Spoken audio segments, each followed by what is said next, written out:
Hi, I'm Molly with Roanoke Parks and Recreation. We're out here at the Roanoke River today to introduce the topic of water safety.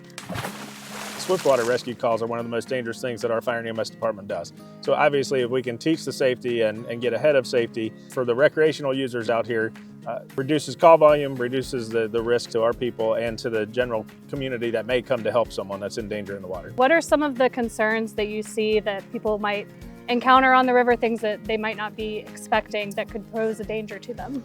Sure, we always talk about strainers. So a strainer could be a branch, a tree limb, a pipe, whatever it may be, something in the water that could hold somebody back, but still allow water to go through.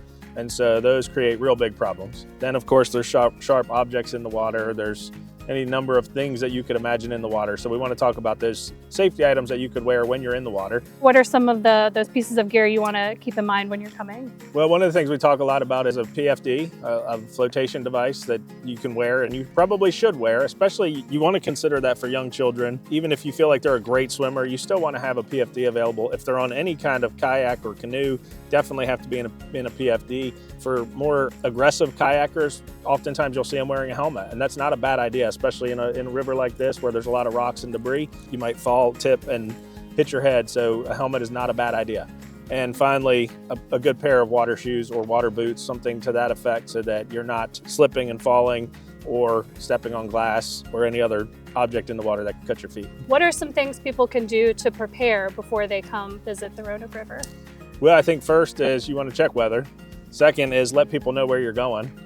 Let people know how long you think you might be out, because if you're going to be out for 2 hours and it ends up being 5 or 6, they're going to start to worry. They're going to want to check on you. They're going to want to make sure that you're okay. And then the other thing is just have a plan and know where you're going to take out at, how you're going to get there to and from, and then any phone numbers you might need if something were to happen. So if you do find yourself in fast-moving water, even if you've got all the right gear, what are some things you can do in that situation to stay safe? First thing is call for help. Get in that defensive swim position, keep your feet up. That way, if you do happen to come across a strainer, you may get over top of it and not get your feet hung. If someone does come to help, the first thing we're going to teach them is to try to reach. And if they can't reach you, then we're going to have them try to throw something, whether that's a throw bag, whether that's using a 10-foot limb or something to reach out there and have you grab onto some sort of way that they can help you without putting themselves in risk. And then, of course, ask them to call 911, because we do have teams all across the valley and across the region that can come to help you. Accidents happen quickly. We all think that it's not going to happen to me. However, when you're prepared and you're ready for it, you're a lot better off than you are putting someone else at risk to try to come save you. Well, thank you so much. It's really important that we enjoy these awesome assets that we have in the city, but that we stay safe while doing it.